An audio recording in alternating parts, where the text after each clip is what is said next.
Hey, welcome to episode 106 of the Clive Barker Podcast.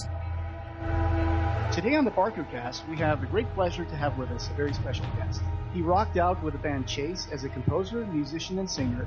He's the screenwriter of Hellraiser 2, 3, 4, and Wishmaster, as well as comics and TV. Author of books like Morningstar or The Vampires of Summer, Big Thunder and Moontown. Featured in several anthologies like Hellbound Hearts, twice nominated for British Fantasy Award and one half of the Rolling Darkness Revue. Please welcome Peter Atkins.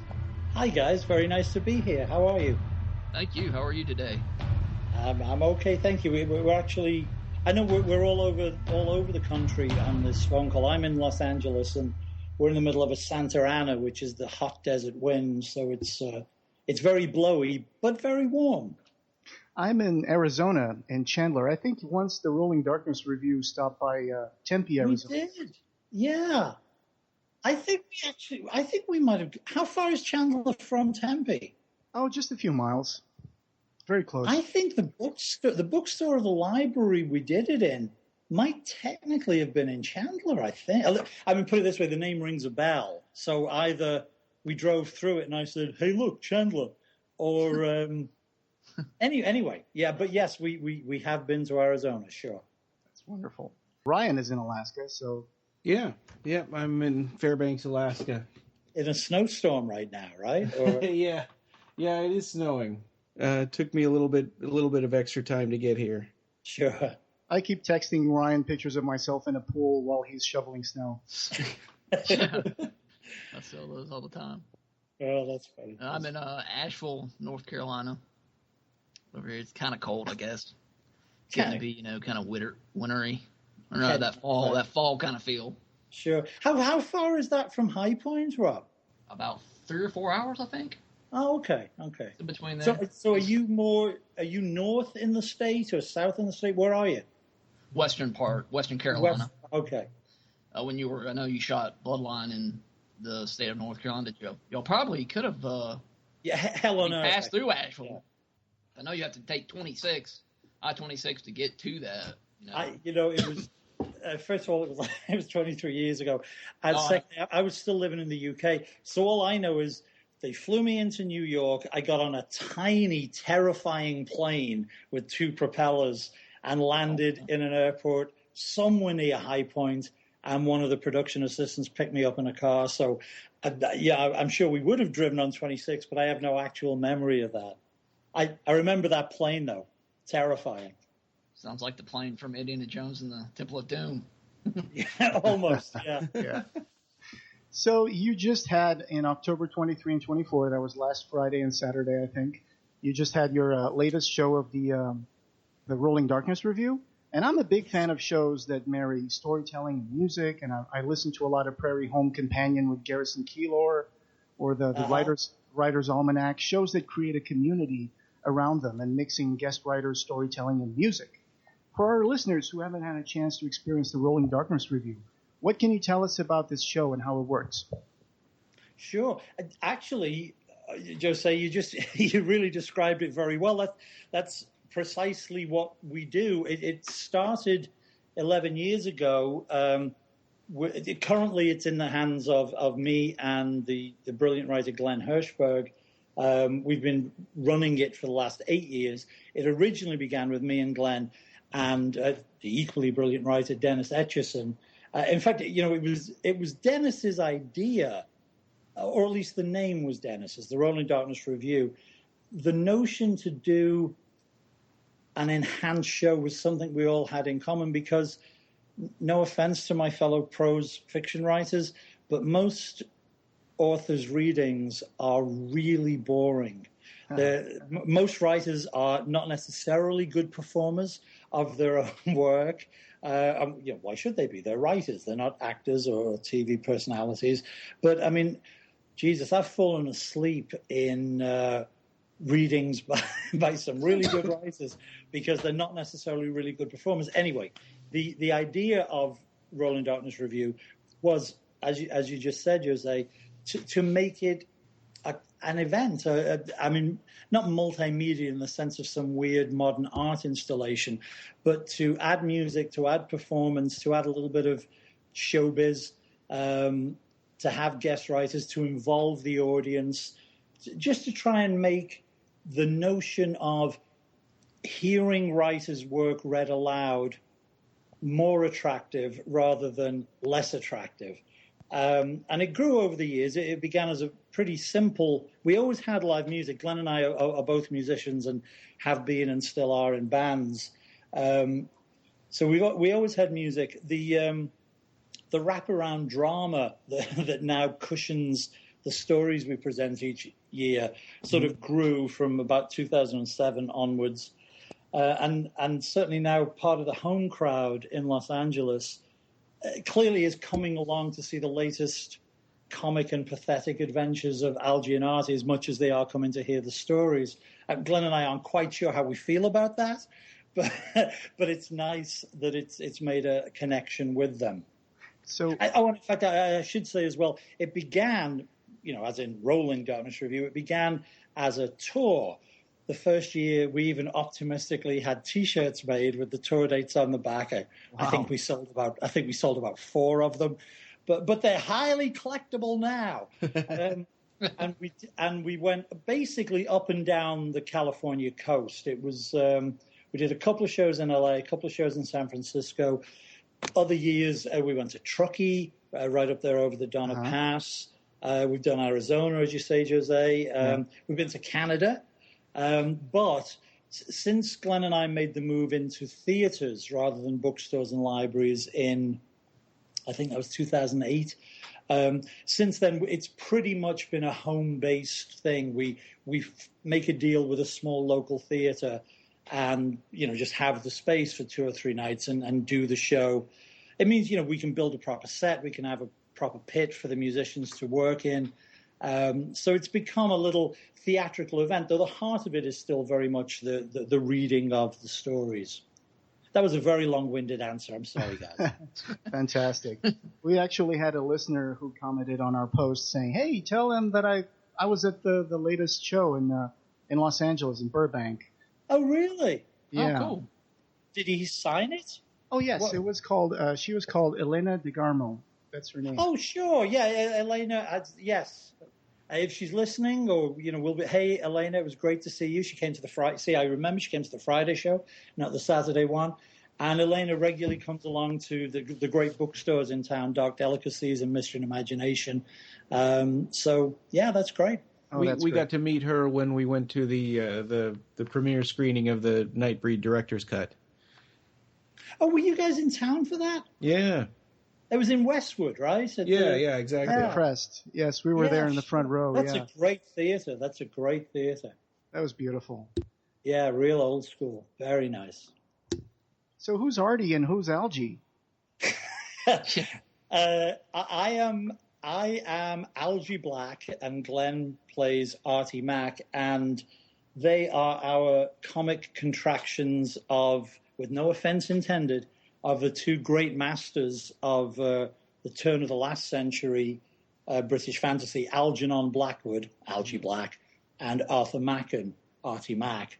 And but the characters bear no relation whatsoever to those towering giants of our field. It was just a little in-joke that, it's what TV writers call a 7%er.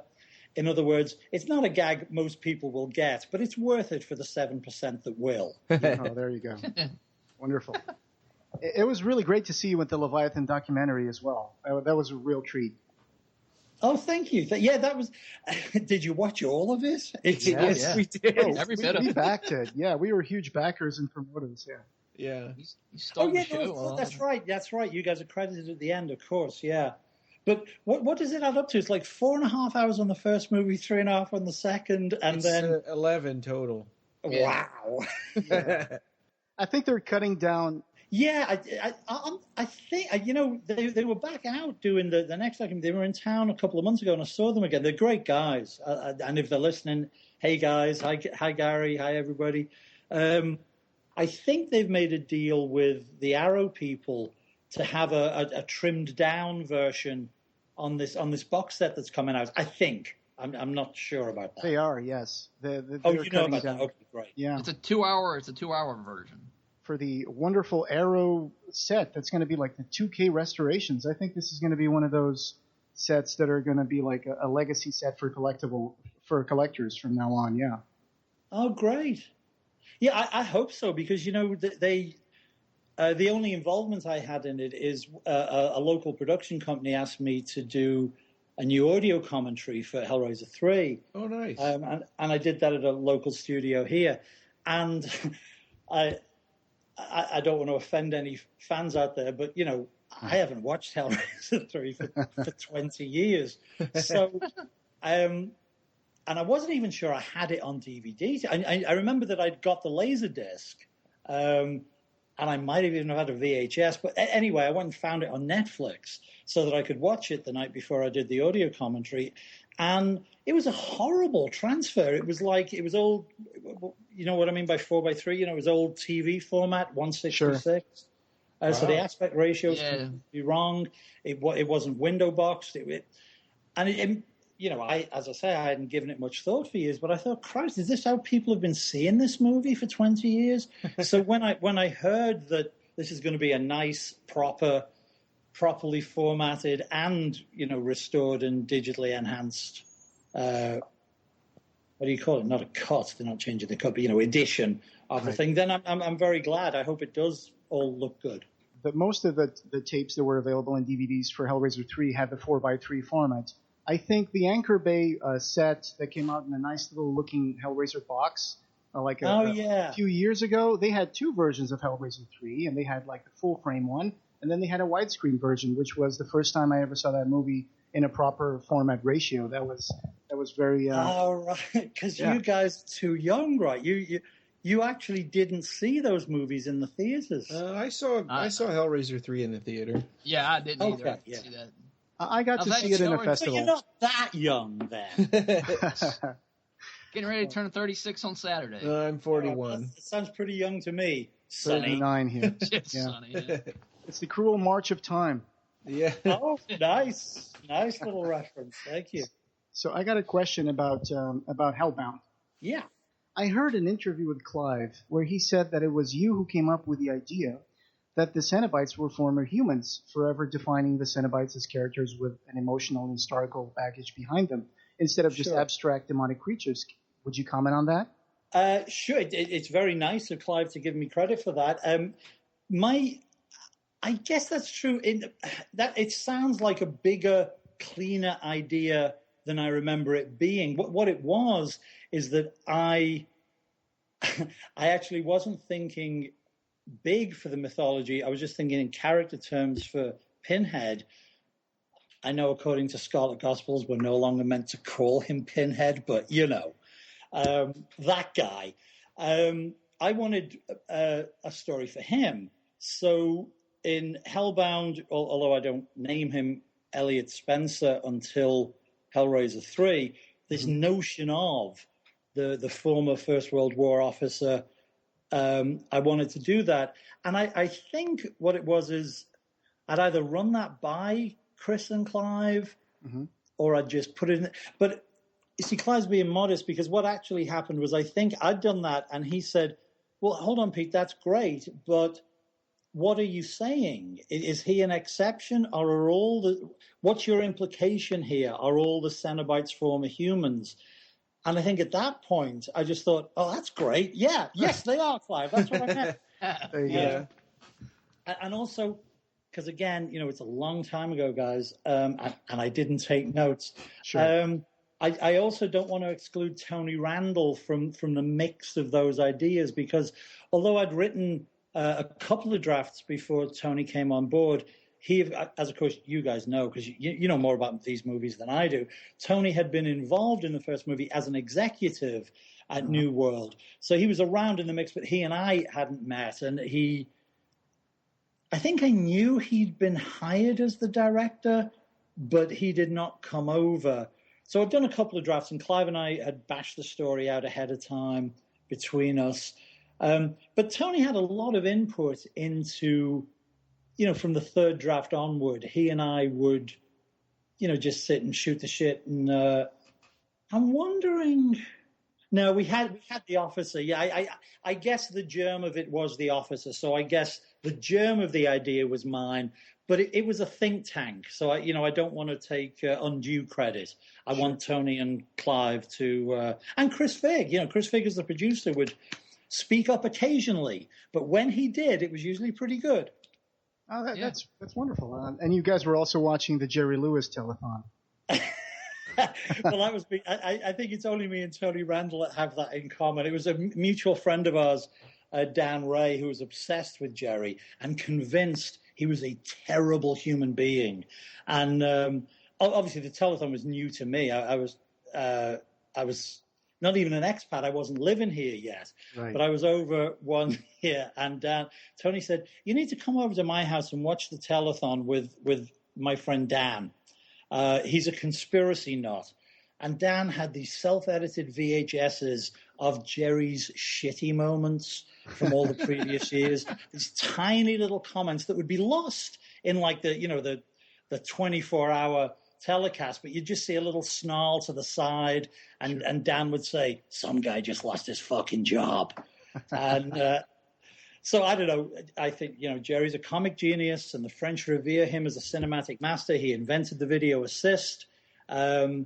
So I'm not saying anything bad, but I think Dan might have had a point. I'm not sure Jerry was a good guy to work for. I don't know. Well, it was interesting in the Leviathan documentary, sort of seeing the juxtaposition between you and Tony Randall, how his idea for Hellraiser 2 seemed like hell was kind of a psychological, atheistic sort of a hell. Yeah. Yeah, and yours was different, and just sort of the marrying of the two kind of made the movie what it is. I think that's very true. I think that's right. There's only one moment we never came to. Tony and I are very, very close friends to this day, and we never got into an argument. We certainly never got into a fight. But during post-production, I did rat him out. There was one moment I went running to Mom, Chris and Clive, because I'd written this line, which became one of the favorite lines of the fans, which is when Pinhead says to Kirsty, "Trick us again, child," and then he uses the phrase, "and your suffering will be legendary even in hell." And Tony, because he was trying to make this agnostic/atheistic psychological thing, Doug had performed the line as written, and then Tony tried to trim it in editing, which was insulting enough. Oh, just to "your suffering will be legendary"? Yeah. So it was bad enough that he'd cut it conceptually. But Doug, being the good actor he is, had, of course, performed the line with a rise, knowing that there was going to be the punchline, in effect, of "even in hell." So when it was cut, it sounded like, "and your suffering will be legendary." Yeah. Oh, it's a great story. What did you think? He said, "I don't want to mention hell in this film."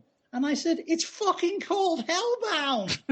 Yeah. Good point. It's got the word hell in the title twice. Yeah, right, exactly. And but he was a little unshakable, and I have to admit that was the one time I didn't go behind his back because I was very upfront about it, but I recruited Chris and Clive, like, "Hey, he's taking "even in hell" out of that line. One day that line is going to be on T-shirts."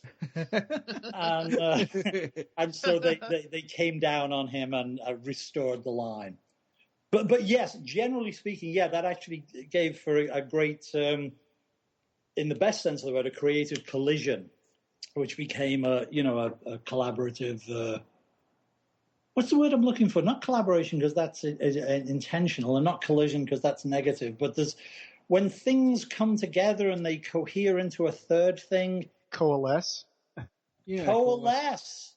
Boom. You win the Scarlet Box Arrow set, or whatever the hell it's called.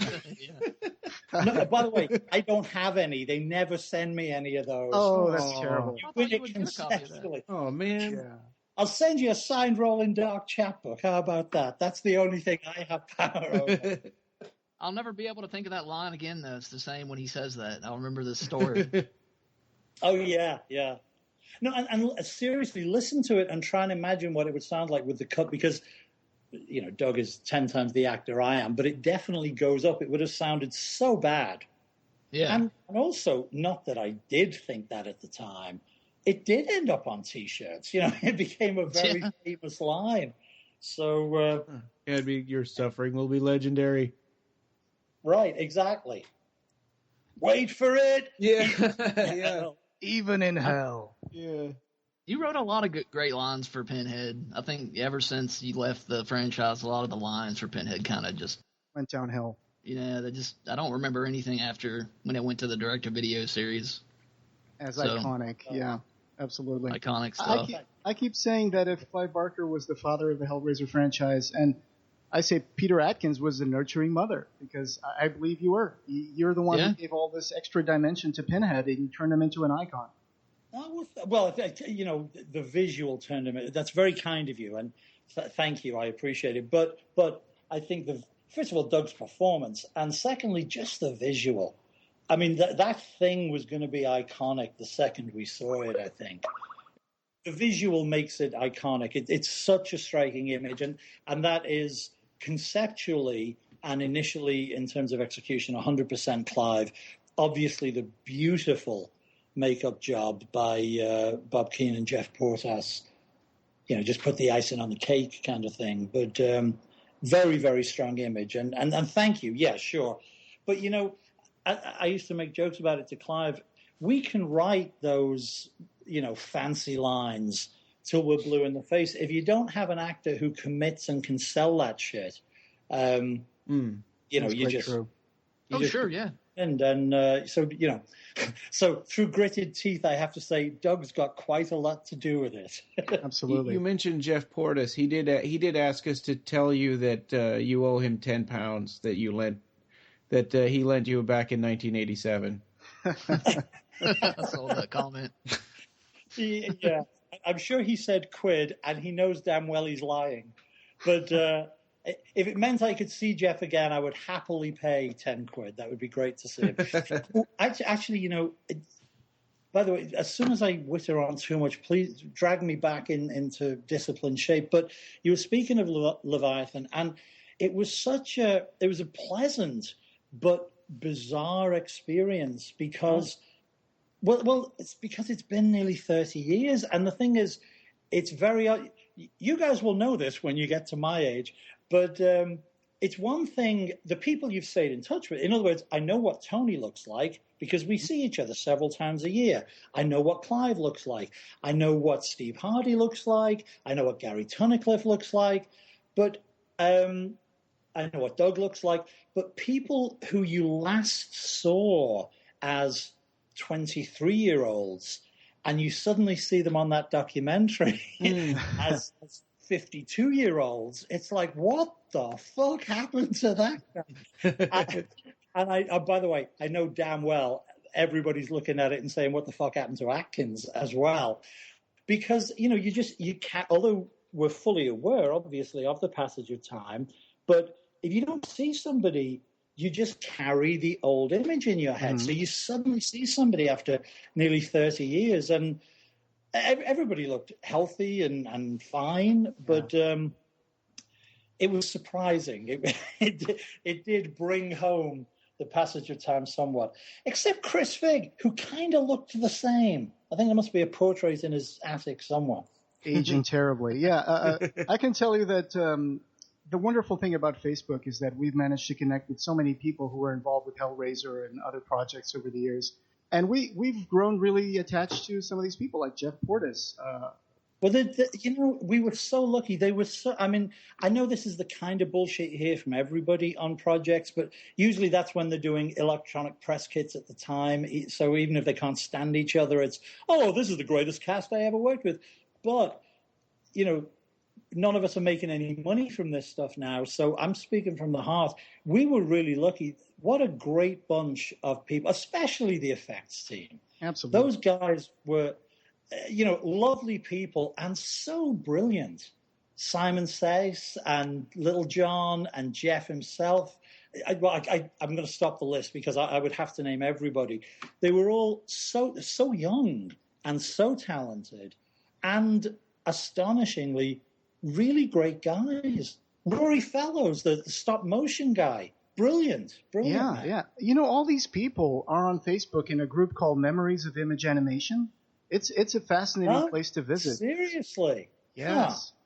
I was just going to say, would that involve me joining Facebook? Yes, unfortunately. It would probably mean that, yes, unfortunately. Well, I wish them well. And then you can listen to Jeff Portis's repeat jokes about, oh no, my hair, I lost my hair. I used to have such wonderful hair. He did. Yeah. He did. He had a big old pompadour. It was fantastic. It looked like he should have been in. Again, you know, it's weird throwing out cultural references when you guys are like 25, 30 years younger than us. But there was a rockabilly revival going on. The Stray Cats, do you know what they are? They were wow, total silence. I've never heard of them. This is in the wake of punk and post-punk and the New Romantics. There was a brief and pretty much UK-based rather than US revival of rockabilly, which was an early form of rock and roll. Oh. Technically, Elvis Presley is rockabilly rather than rock and roll. Mm-hmm. And there was a US band who made their home in London in the late 70s, early 80s called the Stray Cats. And they really revived that big old pompadour hairstyle. I don't think Jeff was a rockabilly fan or anything, but he did have a big old pompadour. It was great. Oh, okay. Yeah, I'll definitely get into the Stray Cats. My punk references are more like Iggy and the Stooges and. Oh, sure. You know, yeah. Rockabilly was not punk. It just sort of came next in the sort of teenage fad thing. Sure. Although it was a punkier version of 1950s rockabilly, that's for sure. What was Chase like? I mean, honestly, I can't say I've found anything about Chase. Unfortunately, I'm looking for some stuff. I'd like to. Well, first of all, it was The Chase, so you know, get it right. The Chase. Because it was we were I guess we were a post-punk band in 1980s Liverpool. Well, actually, no. I guess we technically 70s. Our first gig I think was late '79. What can I tell you? Because you know there are no artifacts. I mean, I still have copies of our cassette single mouldering away in a box somewhere. It was founded by me and an old school friend, Ian Morris, and we recruited a couple of guys. Mike Gundry was the bass player who stayed with me through the various incarnations. We were. What can I tell you? We were like we were a local gigging band. We had some popularity. We got on the radio. We did get to have that experience, that thing you always see in biopics of bands. We were driving home in a shitty van from a lowly paid gig in a crappy seaside town, and it was midnight. And as we came over the bridge, a riff started on the radio program we were listening to. And we thought, hey, that sounds familiar. And Mike shouted, "It's us!" That's awesome. We did have the thrill that's of rewarding. hearing ourselves played on the radio. It was a local program. It was not national. But that was probably the height of our career.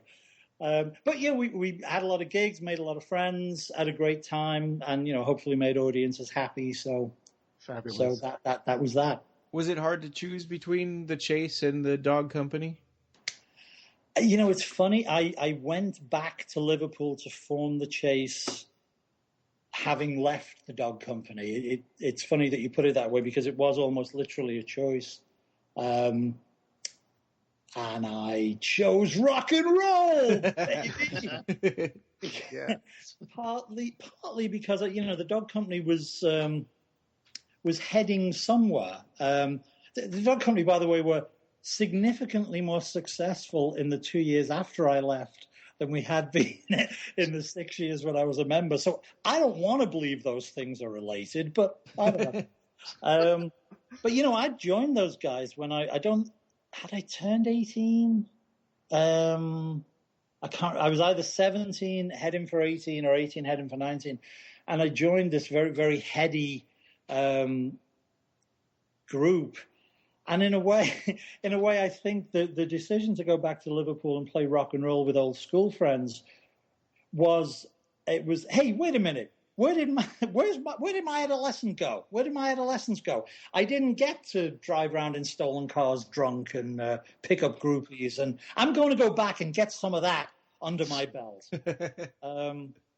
So yeah, that was that. That's a good plan. And also, going back to the Arrow set, some of our listeners might not know, but you are in one of the special features in that set in Clive Barker's movie The Forbidden. Oh sure, yeah. Yeah, that's Peter Atkins getting flayed, people. Yeah. Well, exactly. I mean, it's interesting for again. I know your audience is very much what would you say, a home audience, hardcore. What did I saw somebody on one of your pages said about, Atkins likes to give Easter eggs to the OCD fans, which I thought was. I think that was Jose said that. All of OCD, but I assume your audience are, are fans, not just casual viewers or listeners. So again, none of this will be news to them, but clearly, it's not just that they were early films of the Dog Company made by Clive, but there are thematic and imagistic resonances and echoes between the Forbidden and the Hellraiser mythos. As you say, I am flayed in the Forbidden, so that image of the skinned man, which went right through, the first three movies, the skinned human, was in the Forbidden first, and obviously, as we've all said in all the DVD extras, and doubtless in Leviathan, though I don't remember mentioning it myself, there was a nail board in the Forbidden, which was with nails in the corner of a gridded thing. Now, it wasn't somebody's head, but again, there's a sort of imagistic echo of Pinnance. So there are real connections between those things, and I guess just for the 10% who aren't hardcore fans, I should explain that what we're talking about are very independent, meaning, pocket change movies made by the Dog Company in the mid to late 70s. Do they have Salome on the thing as well or not? Yes, they do. They do, yeah. Salome, in fact, I think was shot on Super 8, and the Forbidden we shot on 16. Because we did get a grant for that, actually, from the local arts council. We got £600, which is, about $800, $900 to make the Forbidden. I talked to Doug Bradley on his forums, and I think he also mentioned that one of the movies was recorded in a florist shop in Liverpool. And every night that you guys were going to shoot scenes for the movie, you had to move all the vases of flowers out of a corner of the florist shop to the other corner, so you guys could have some room to shoot in. And basically, that was why it was so dark, to hide the fact that there was no depth of field. It was really literally against the wall. Sure. Yeah. I think it was the basement of a florist belonging, I think, to Ann Taylor's mother or aunt. Anne played the title role in Salome. They actually shot that before I got to know them. I was not really involved in that. I was with them for the Forbidden. And that too, we shot that in upstairs rooms of people's flats, disguised with, wax paper painted black against the wall. Yeah, looks pretty good, because Clive had such a visual imagination, as you guys know, that he could make this stuff look good. We're so used to seeing those two movies together, we sort of forget how many years apart they were actually filmed. Yeah, right. I think Salome is 73. Is that right? Yes. And I didn't meet anybody until 74. And was the Forbidden 77 or 78? Yeah, the Forbidden was never finished. When it was finally released in what, like 92, 93 on that Redemption video? Yeah. It was edited together. It was, it was run by Clive for his approval, but it was edited by, I'm trying to remember the guy's name, oddly Peter, somebody.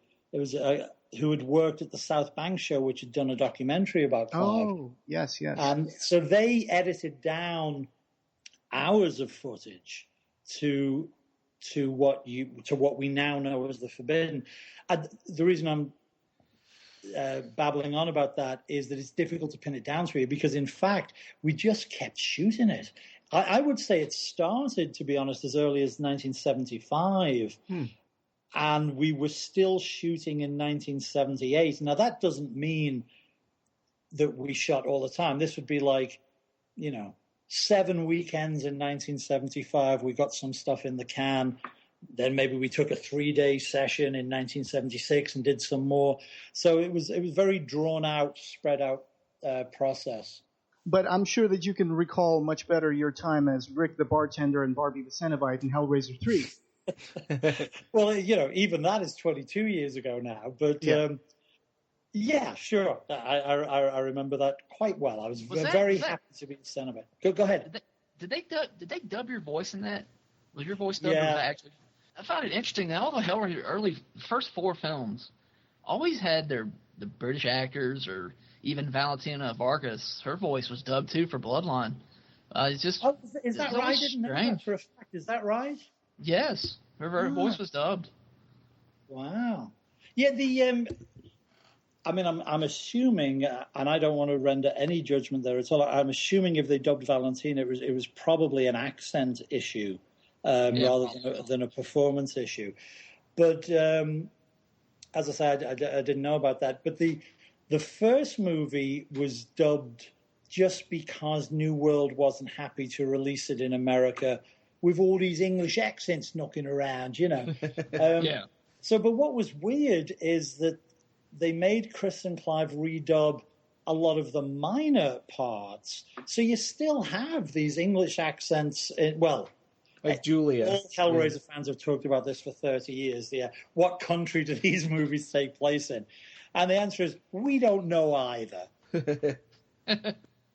Oh, I should tell you just a footnote on the reason I was dubbed, and this is a real interesting, well, actually hardly interesting at all, but a real piece of trivia, because it might be the only time in cinema history this has happened. I'd be very interested to know if it had happened anywhere else, because the reason I was dubbed wasn't for any lacking in performance. I'm sure I was brilliant with that line, "Okay, JP," or whatever the hell it is he says. Yeah, you call him a dick or something like that. Yeah, right.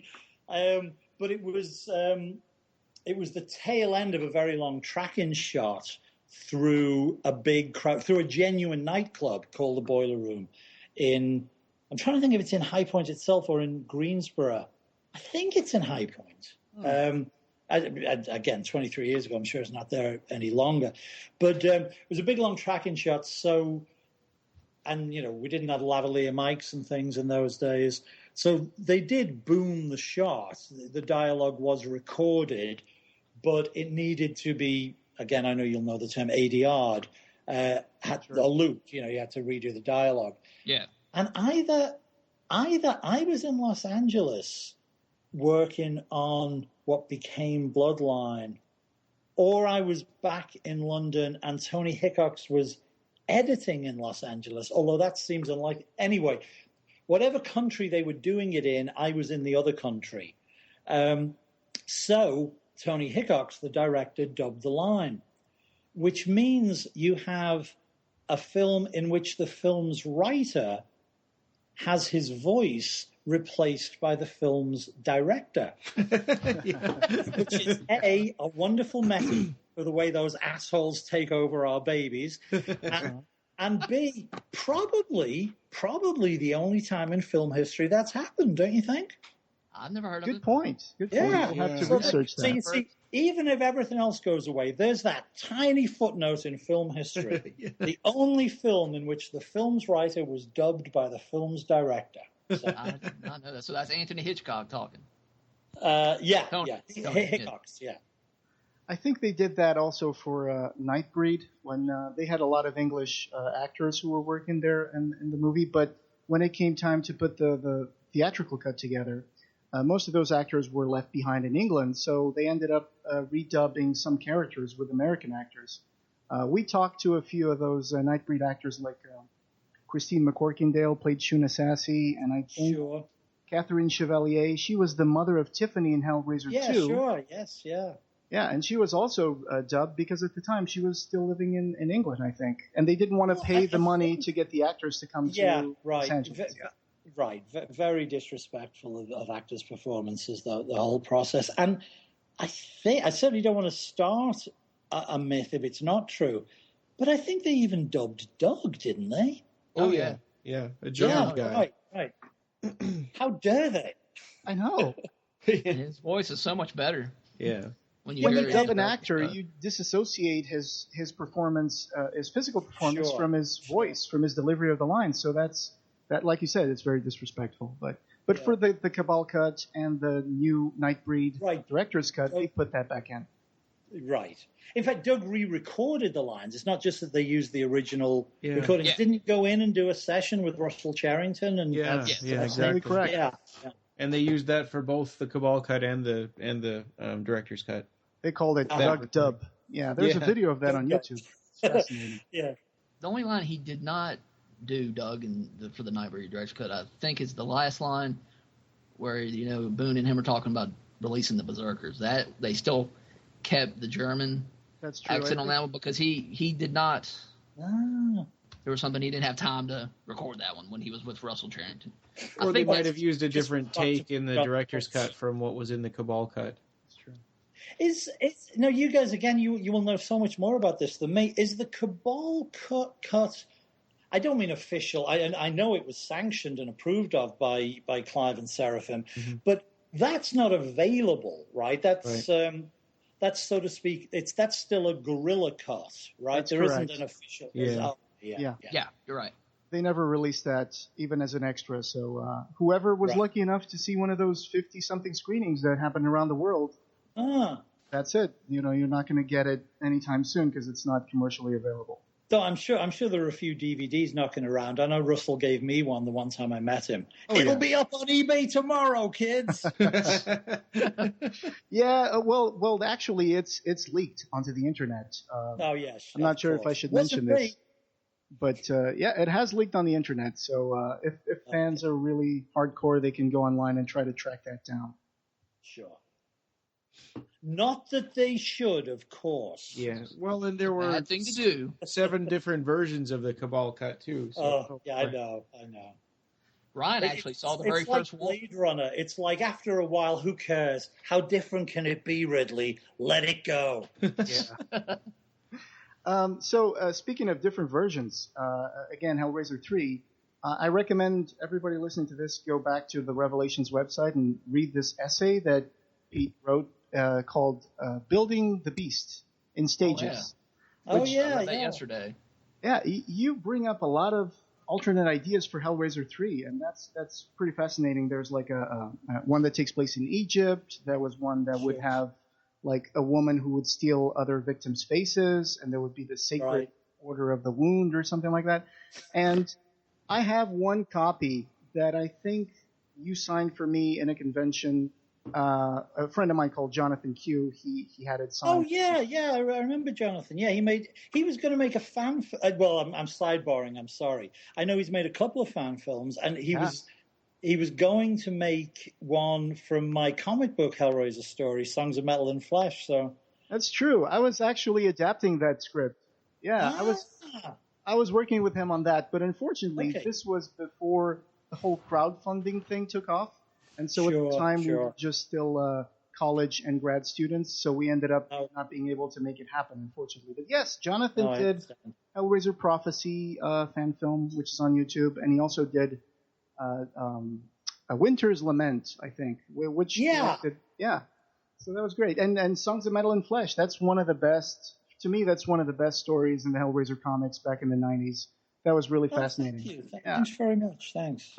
I'll have to track that down. I've not read that one, so because I like to read as much as I can get of your stuff, Peter. I've really got into your novel. God bless you, Rob. God bless you.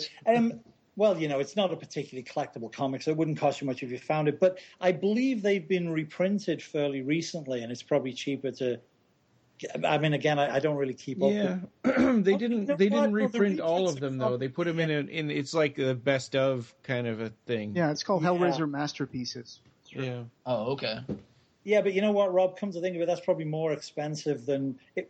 Was it issue number 3? Jose, is that? I believe it was either 2 or 3. I'm not entirely sure right now. It's probably cheaper to track down. You'd probably get it for $3 at a local comic book store, Rob. Okay. if there are such things anymore as local comic book stores. But. I noticed in your short story "Children of Fire" that you sort of name dropped Songs of Metal and Flesh. Yeah.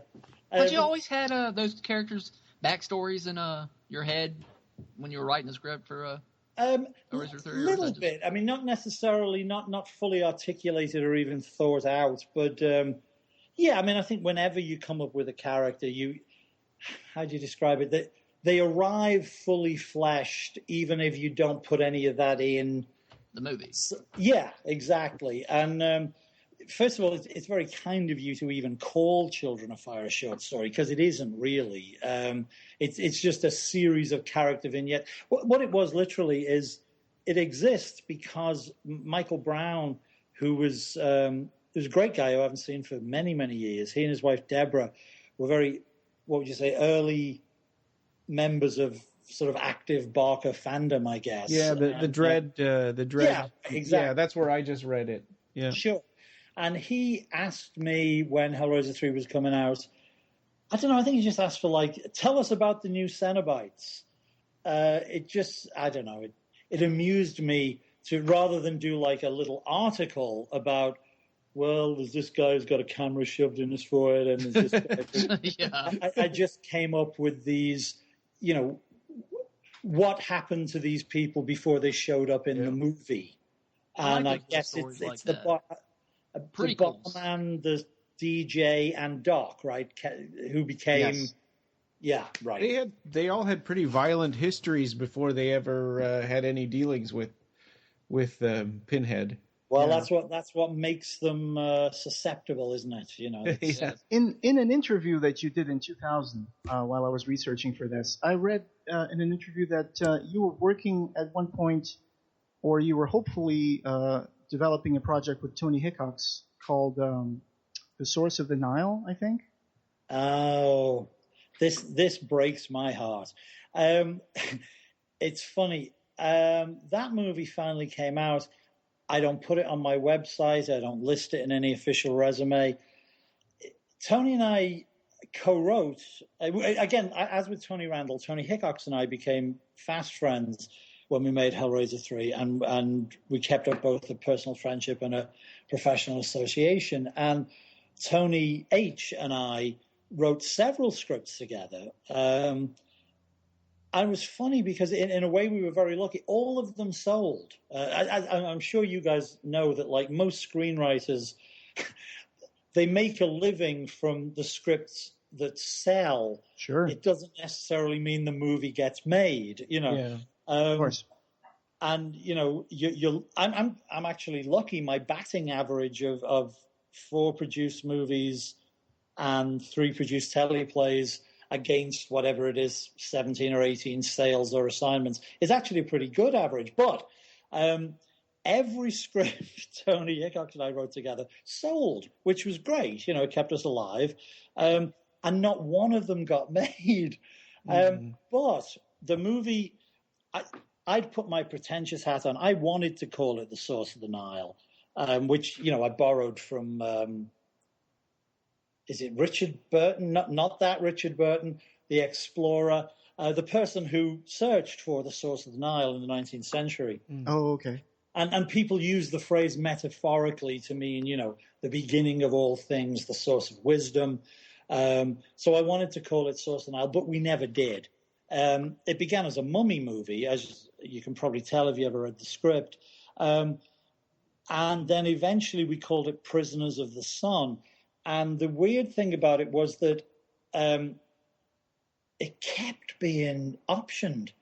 It was a German company, and for about 9 years, I would get a couple of very nice checks every 6 months to renew this option on this movie.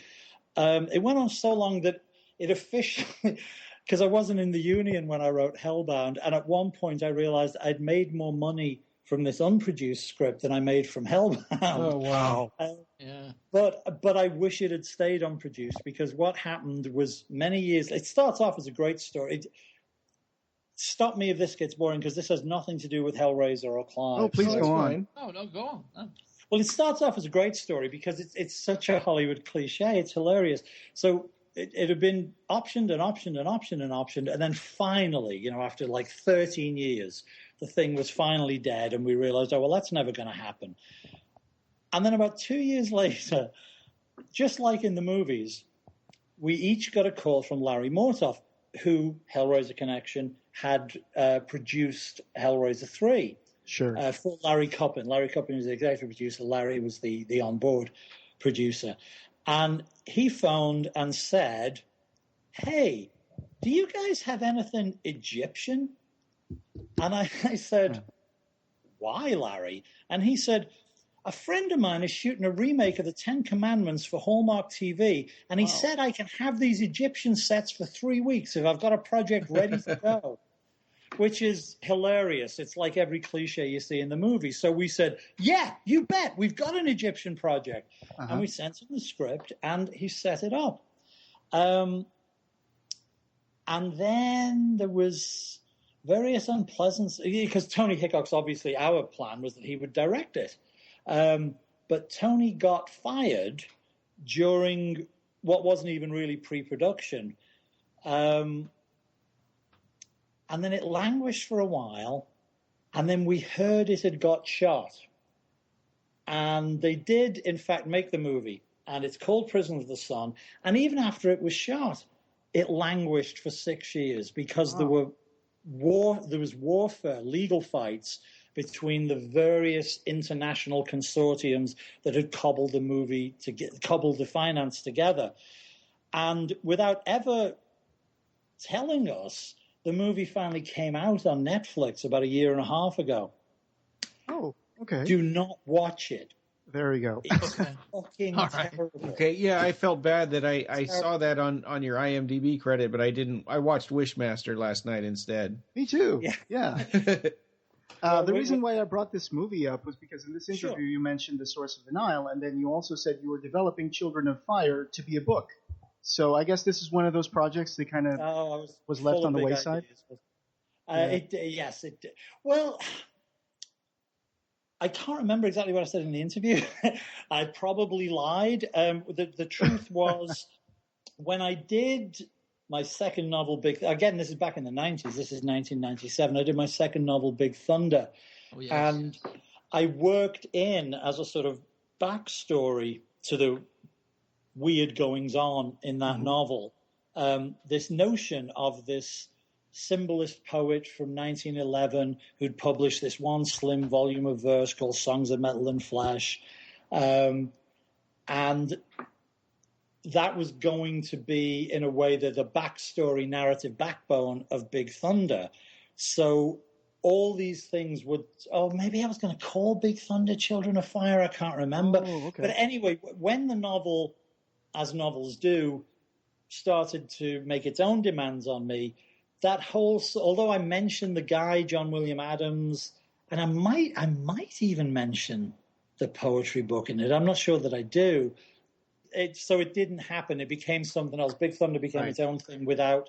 And maybe in that interview I said, one day I'll go back and expand this stuff. But I didn't. Yeah, in your defense, you do say, after you mention this, you say, full of big talk, aren't I? Call me in 3 years, and maybe I'll have half of them done. So 13 years later, I figured I'd ask about it. There you go. Sure. But yeah, that movie did come out, and it is not good. I mean, the thing is, originally it had been optioned by, this is interesting to horror movie fans, as long as people aren't just Hellraiser fans, it was optioned by one of the first attempts to revive the Hammer brand, who have since revived themselves again and have made Woman in Black and a couple of other things. Obviously, I know I don't need to tell you guys this, but in case your audience are more ignorant than you experts, Hammer was the great UK brand of horror in the late 50s, early 60s, and technically through to the early 70s.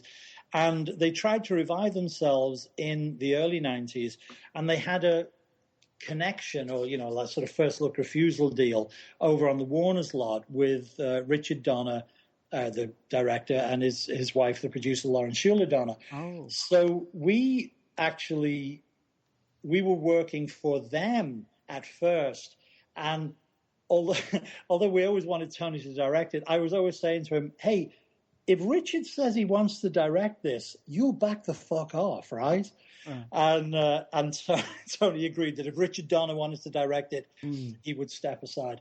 But they were, in fact, simply going to executive produce it. But the point is, it was going to be a Warner Brothers picture. So we wrote it for, a $50 million budget. And draw your own conclusions when I tell you that they shot it in Romania for, I think, $3 million 20 years later. Oh, so it didn't quite live up. So did it get rewritten a lot, or what makes it so different? No, the credit is, to be fair to them, although they didn't tell us the movie was out, and they didn't notify the Guild either, which they're meant to, so we can get some residual checks. But they did not rewrite it much, except they made the most fundamental beginner's error, which is partly why I'm so disappointed in the movie. I'm sorry to bore you with this. Here's what it is. No, okay. Good or bad, the script was structured, as all stories of exploration should be, as essentially a mystery. Little by little, scene by scene, moment by moment, escape by escape, we learn the backstory. We learn, oh, shit, this is what's been going on. Now, two things happened. In my silly mythological head, I find the notion of chthonic gods buried beneath the earth, deep in our unconscious. I find that much more exciting than fucking aliens. Absolutely. But two things happened. They decided that screw chthonic gods, we'll have aliens be the backstory of this. And then secondly, this is the most weird thing. They put a prologue in the movie which explains everything that's going to happen. It lays the entire... 5,000 years ago, they came from outer space. They hid among the sands of blah, blah, blah. And they do all this. And then they shoot, to be fair to them, essentially shoot our script, though, with less effects and production values, but they shoot our script. But, as every scene happens, you think, oh, right, yeah, so that's the bit where they buried that Eye of Horus. Oh, right, yeah, so that's the bit where... Because everything has been revealed in this voiceover prologue at the beginning. So I don't know. Yeah. Here's the only thing I take from that movie. Charlie Chaplin's granddaughter is in it, so that thrills me. Oh, there you go. And Joss Ackland is in it, so I like that too. But there you go. So how do you feel when you're sitting down at your TV and you turn on Netflix to watch that? I mean, do you feel like, oh God, what what is this going to be like? Or do you... Sure. First of all, I'm not kidding. It was a genuine surprise. I was browsing through Netflix and I thought, oh shit, somebody's used our title. Hey, wait a minute. And I read the description and I thought, I think this is our movie.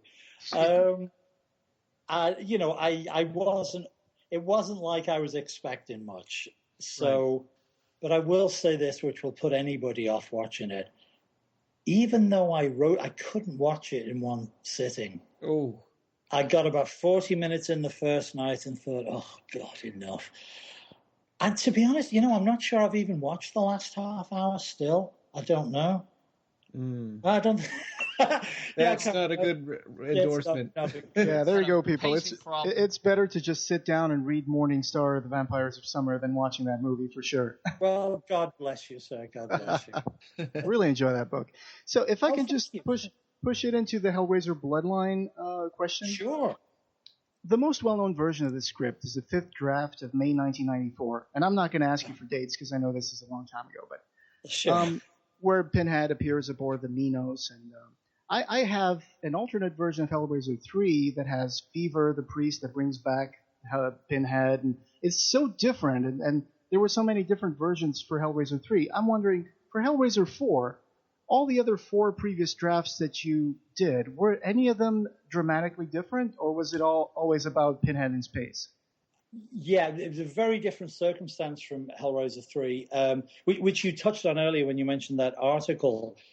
The Fallen Priest version of Hellraiser 3, which we used to like to refer to as Pinhead's brothel, was was technically an entirely different project. It was, I think, I'd have to look at that article myself, but I think that was like the third or fourth attempt at a story. We did a whole episode about that script. Oh, okay. I'll have to listen to that. And there's another Easter egg in there for your friend who thinks I drop things for the OCD. There's a character in there called Saltzgaber, who I named after Eric Saltzgaber, because he'd written some Hellraiser comic book stories in which he had a character called Atkins. So I thought, well, it's the least I can do, return the favor. He was also a great guy. Eric Saltzgaber was a friend of mine. But that Hellraiser, that was written for New World. That was before the collapse of New World. That was we were actually, I think, a week into pre-production of making that version, and New World went under. So when a couple of years later, Larry Coppin, who had been I think head of legal affairs or something at New World, as part of his, what they call a golden parachute, his severance package, they divvied out the franchises amongst them as those rats left the sinking ship. And Larry owned or, had the rights to the Hellraiser franchise. He had a small company called Transatlantic. So he decided, he had every right to make Hellraiser 3, but he didn't have the rights to that script. He had the franchise, but the script, I don't know why he didn't have the rights to that script, but I guess, the spoils were divided in different ways. So it was technically a, year zero, page one, new project that began at Transatlantic. So that was not the situation with Bloodline. In other words, although, as with every project, there are significant, semi-significant changes from draft to draft, nothing like that. They were all versions of that story you ended up seeing. So does that explain the difference? Yes. I just heard, I'm not sure if this is true, that it started off, it was going to follow the story of a family, but it wasn't going to be the Le Marchand family. And at some point, it would start in Victorian London. I think this might have been in the early stages of writing the script. Yeah, it didn't even get to script in that form. That was because what was the one nice thing about Bloodline before it all went to hell was that Clive came back on board because he really had not been involved with Hellraiser 3 at all. Yeah. Again, read that article. He was involved back when it was going to be a New World picture. Then he was not involved when we actually made the Hellraiser 3 you saw. Then, once they'd made it, God, this is complicated. I'm so sorry. Once they'd made it, those guys, were needed to find distribution, which is when Miramax came on board. And I don't know, I'm not privy to the legal dealings of those guys. Either they bought the franchise from Larry Coppin or just, made an ongoing deal with him. But they came on board long after the movie was finished, but they were going to distribute Hellraiser 3, and they, or more specifically Bob, because the Dimension label, which was Miramax's horror label, was really Bob's baby, Bob Weinstein, who was Harvey's brother. Bob very wisely thought, well, wait a minute, let's get Barker's name on this thing. So, how do I say this tactfully? They dangled some money in front of Clive and said, hey, we know you had nothing whatsoever to do with this movie, but it's still kind of your baby. You want to check? And Clive, not an idiot, said, sure. Which is That's why Hollywood. It gets Clive. Yeah, right, exactly. The Clive Barker Presents credit. But once that relationship was reestablished, the good news was that meant he was back on board as an executive producer from the get-go for Hellraiser 4. Which became Bloodline. So just like with Hellbound, he and I got together and said, let's come up with a story. And it was his idea, not mine, to have, in a way, a little mini trilogy within one movie. So Clive had as with Hellbound, he and I got together in a room, and he said, let's make a trilogy within one movie. Let's do a little anthology movie in 3 different time periods. I think he'd said, let's follow the fortunes of one family, though I'm not sure. But his thing was the time periods, and his original conception was Victorian London, and it was going to be a sort of Jack the Ripper riff, which makes sense, that there would be some kind of mutilation motif, which would turn out, I guess, to have been the work of Cenobites if we'd pursued it. So it would have been Victorian England, contemporary, and the future. So that's what he brought to the table. And he did say a family, because then I said, well, if we're going to do a family, why don't we make it the Toymaker's family? And rather than Victorian England, why don't we make it pre-revolutionary France or post-revolutionary? I can't remember when we set it.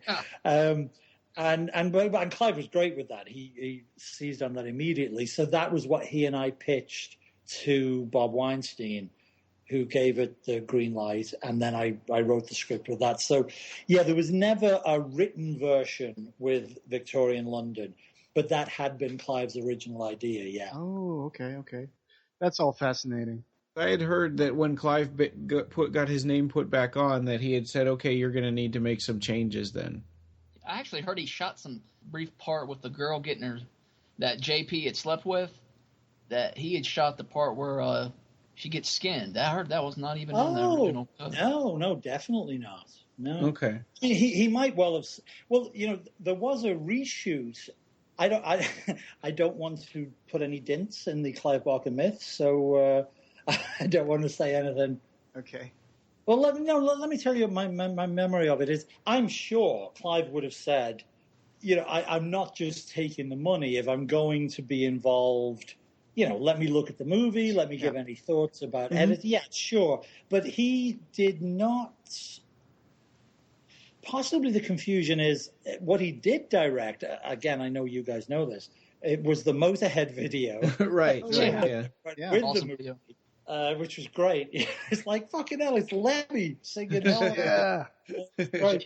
But two things, because I don't want Tony to lose credit, the effects guys to lose credit where it's deserved. No, the sequence with the girl was present in every draft of that version of the film and was shot in North Carolina on the original shoot.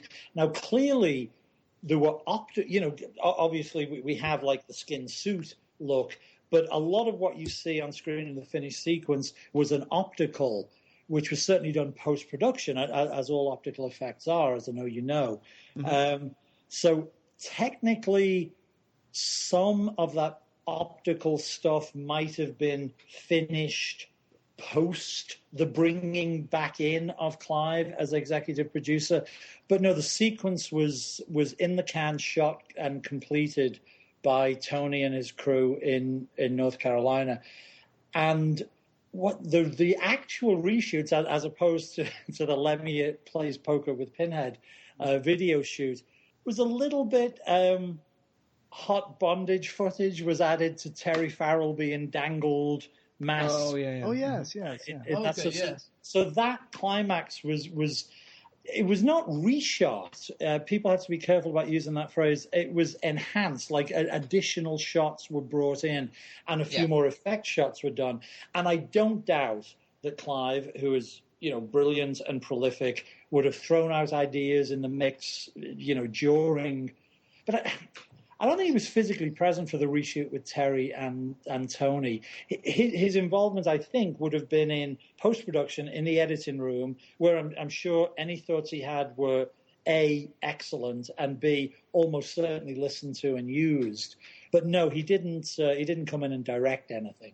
Okay. One of the questions I was talking with Ryan before we got back on the recording was, there's a rumor, and I'm not sure if you can confirm this or not, but there is a rumor that there's an alternate ending for Hellraiser Bloodline, where after the Minos space station closes and turns into a box, and spoilers, but after that happens, a giant hand would appear from space, pick up the space station, and would dissolve into Le Marchand putting the box on the table saying, done.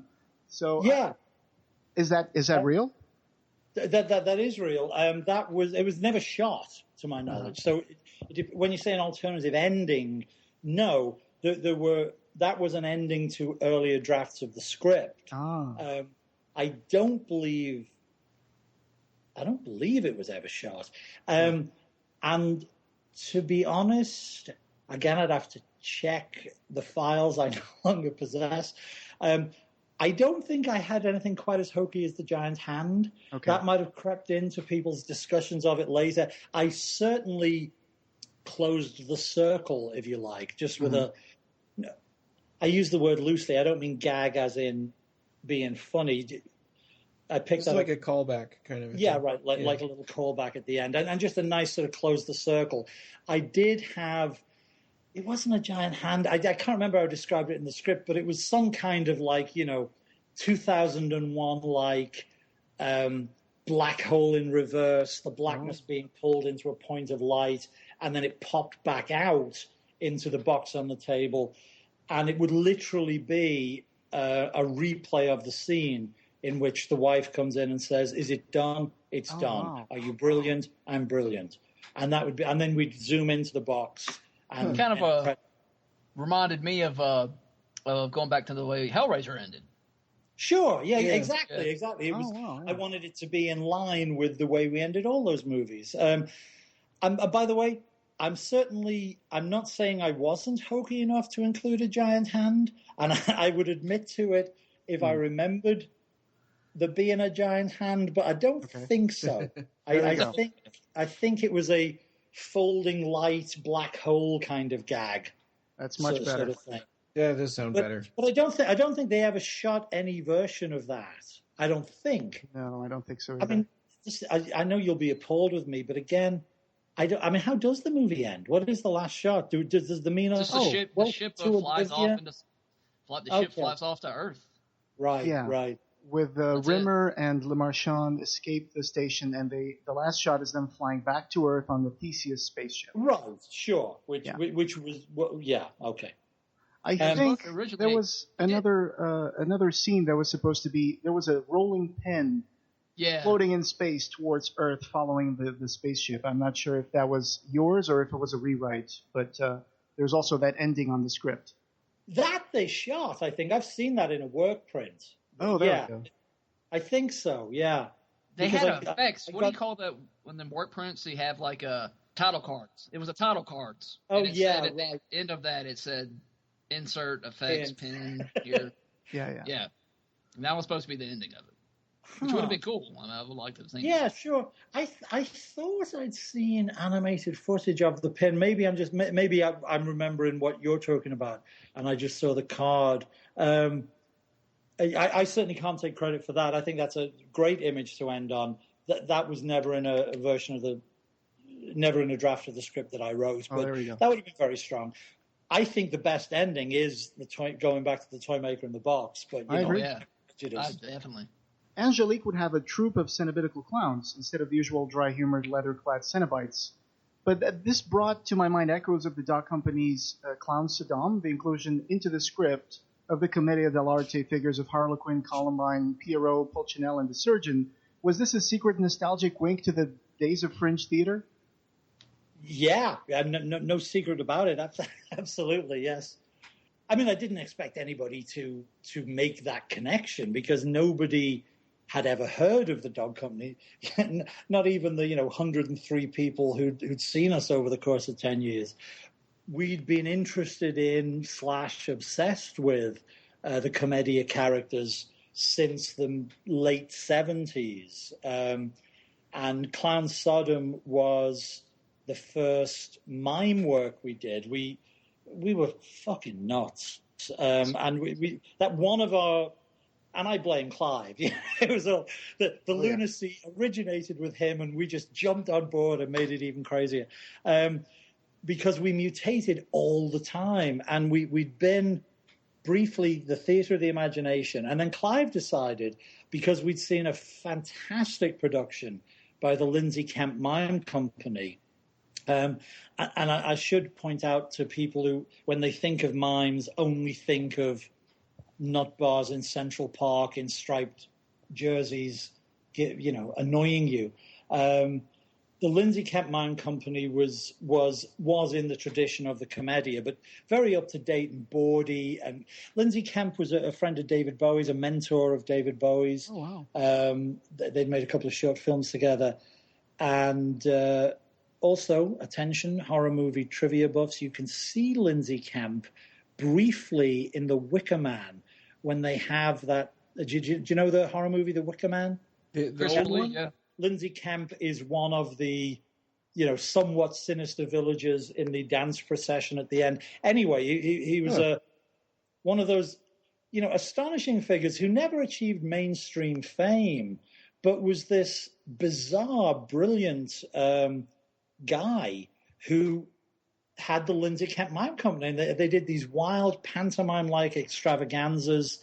He did an adaptation of Jean Genet's Our Lady of the Flowers. And anyway, we were all, I think Clive was 20, I was 17. And so you see something like that, you come from provincial Liverpool and you see a show like that, and it's just like, oh my God, we want to do something like this. So Clive decided, all right, we're going to be a mime company too. I think it was Doug who pointed out, Clive, we have no mime skills. Well, we can learn that stuff. That's nothing. I was going to just say, I love Clive's, how he was so positive about everything. Like, you can do this, most people aren't like that. I just love that about him. Oh yeah, no. Clive is and what certainly was back then, and I'm sure still is to the people who work with him now. He's an inspirational fellow, no doubt. He will encourage you to take that ridiculous step, and God bless him. It's very inspirational. So he decided we were going to be a mime company. So for one season we were a mime company, and we were called the Mute Pantomime Theatre. Sounds a little pretentious now. And the one production we did as that company under that name was A Clown Sodom, in which we all played the Commedia characters. I was Piero, Lynn Donnell was Columbine, Clive was Harlequin, and Doug was Il Padrone, the big guy. Yeah. And Phil Rimmer was brilliant as Pulcinella. So we did that for one season and actually got very good reviews for it. And the 17 people who saw it thought it was really great. And then the next season, Clive said, "Oh, I've fallen back in love with the word." So we said, "Oh, Christ, okay, so we're getting rid of the tights then." And so he then, Clown Sodom became Dog, which was what gave the Dog Company its name. And Dog was sort of the same story, and still with a sort of Commedia influence in the characters, but a little less overt. Fantastic. I'm sure somewhere in the middle of that babble it was answered. I've always been fond of that brief period in our lives, so that was a little echo of, let's get some of that visual splendor of the Commedia onto the screen of a horror movie. If only we'd had Guillermo del Toro, maybe that would, maybe that kind of visual richness would have resulted. They were talking to him, at one stage. I told you yesterday when I emailed you the other day, Peter. That I saw Crimson Peak, and there's a character in that movie that has he's a creator, and there's a scene where it just reminded me, which what I thought would have been beautiful for Bloodline is he has all these toys and stuff. And I thought of the script that you had written, and the Toro would have been great for Bloodline, I think. And it's just too bad that didn't work out. They were trying to get him. He probably read it and ripped it off, took the scene and put it in this movie. Yeah, of course. Weird thing, I've only met Guillermo once, and he's a great guy, a real scholar and fan of the field. And the thing about him is he is up for it. The first time he met Clive, I wasn't present for that one. We met separately. But when he met Clive, apparently the first words out of his mouth were, "You like how much I steal from you? Huh? That's a good imitation. I've heard he's a character. Oh, he is a character. He's great. And when I met him, there was a charity thing for a bookstore, a great bookstore in LA. And Guillermo was great. He did a big signing to help them raise funds. But anyway, me and Dennis Etchison, who I'd mentioned earlier as part of the Rolling Dark, we were introduced. We hung out with Guillermo for a while before the public thing. Turned out Guillermo was quite a Dennis Etchison fan, And again, he said, oh, yeah, I stole one of your stories for a television thing I made in Mexico. So he's kind of upfront about, hey, if I like it, I'm taking it. You know? Yeah. Yeah, I was listening to a commentary on it's about the Toro. This little comment David Goyer was talking about there's a scene in Blade 2, if you've seen it, they're down in the sewers and there's all these like opening holes and stuff like that, and the Toro told Goyer, he's like, Goyer, how do you feel you're surrounded by nothing but vaginas? Oh boy. Yep, he's a crazy. Apparently, he has an astonishing collection of stuff. Sure. He's a big memorabilia collector and props collector and stuff. And he has a second house. He has his family in one house, and second house is just full of the kind of shit we like. Some of those little trinkets probably show up in his movie. Mm-hmm. I'm sure. I think he would have been great for Bloodline if that would have come to pass. I made the joke about he might have read the script. I don't know how. I know they had talked about making an offer to try and get him on board. Whether he was aware of that, whether they ever actually approached him, whether he read the script, I have no idea. The guy who they did approach and was actually attached for a couple of weeks was Stuart Gordon. Stuart Gordon, yeah, right. Was he pretty close to getting into the shooting of that, or was that just something he just really? He let me think. I'd done I think 3 drafts. The third draft is what went out to directors, which is pretty close to the fifth draft that people know. And again, I'm not privy to the nature of other people's contracts. I don't know if Stuart had signed with them. I know that I had 3 meetings with him, story meetings, to talk about where we'd go with my next draft. And he, great guy. And I'm not sure what happened then. So we'll just draw a curtain over that. Was Stephen Jones involved in promoting Hellraiser Bloodline? I think he stopped at 3, I think, right? Yeah. Okay. Yeah, which is probably what I didn't do as well. Steve obviously is a lot more than a film publicist. He's a very significant editor and anthologist in the prose fiction field. But he was the unit publicist on Hellraiser 1 and 2, which is where I first met him on 2. I'm glad to say I recommended him to the because they were new producers and we were shooting in America for the first time, as you know. And I said, listen, you would be dumb not to fly this guy out because he knows everybody. We'll get the cover of Fangoria. We'll get the cover of Starburst if you get this guy. If you hire some average Hollywood publicist, it won't happen. And they were smart enough to hire Steve for Hellraiser 3.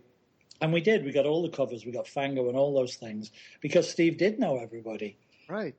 We're going to try to get him on the podcast soon. The next one's going to be Paul Kane, which is also a fascinating fellow. Oh yeah, that'd be great.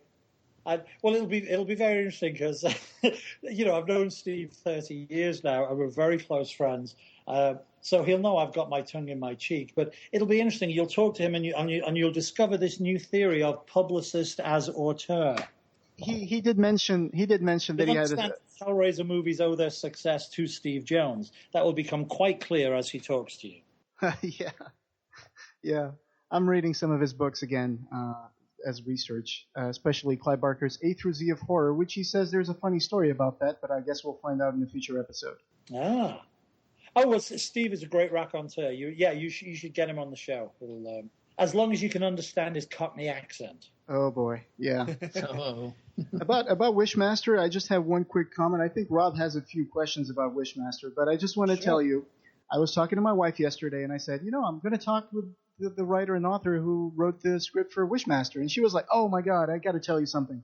Once she went on a date, and the date movie was Wishmaster, and she says that she had a great time. She had more fun with the movie than with her date. So there you go. Then she ended up marrying the right guy, so that's good. You have that taste in common. But please thank her for the compliment and tell her I'm so sorry the date was that bad. Okay, I will. If I'm going to continue with Wishmaster, I love the vibe of that movie. How it felt like kind of like old school Sinbad movies, and it had some Ray Harryhausen, and it was like a mix of splatters, 80s. that time. Did you and Robert Kirkman always want to have that kind of fun, over the top vibe of it? Yeah, absolutely. Yeah. No, again, it was. Everybody thinks that directors are attached from the beginning of projects, and clearly, occasionally they are, especially authorial filmmakers. But Bob was hired again after I'd done 2 or 3 drafts for. Oh God, they became Artisan? Live Entertainment. But as soon as Bob came on, he and I clicked immediately because, while loving modern dark horror, we're fans of every period of horror, especially the fun ones. So he was a great fit for that movie. So yeah. That's what I love about that film. It's just it has a feeling of that everybody loves film and just everybody's just there to have a good time. It just felt like everybody on that film, it just came through the screen. Oh, well, a lot of that will be to do with Bob's personality because in a way, obviously there's the visual style of a film that the film theorists can talk about in the posh magazines, but often the director's real contribution is the spirit and the feel. If the director fires up the cast and crew with his or her enthusiasm and enjoyment, then that stuff that shows. That's often really what makes a film, in whatever genre, makes it feel alive rather than just a piece of business. Well, and whoever decided on the casting for that movie too. I'm sorry, go ahead. Whoever decided on the casting for that movie too. I mean, you could tell it was just a love for horror movies. Everybody we could possibly get. Yeah. That's primarily Bob, and he'd worked with a lot of those guys, like Kane Hodder and Tony Todd and exactly. Robert Englund. Yeah, Robert Englund. Exactly, because as I'm sure you guys know, Robert Kurtzman, he was the K in K&B. Yeah, exactly. Yeah. So they'd done effects work on all those 70s and 80s. I guess they're classics now, but they were recent movies then. But yeah, so he had everybody's phone number and he could get everybody in. We even got we got the tall man to do the voiceover at the beginning. Angus really? Yeah, right. I mean, if you want to talk about over the top movies, there's that one, The Naked Monster. It has Peter, you play the captain of the Titanic in that movie, right? Well, yeah, is that. That didn't make it into the cut, though, did it? I don't think. Did it? I saw trailers for this movie, and I looked it up. I couldn't find a copy, to be honest, but I looked it up, and I heard that you were going to be captain of the Titanic in that film. Yeah, right. Well, we certainly shot it. That was written and directed by Ted Newsom, who, again, is a massive enthusiast for all periods of horror. Yeah. I don't know what happened with the movie. I know it's listed on IMDb, so I guess it came out maybe somewhere, sometime.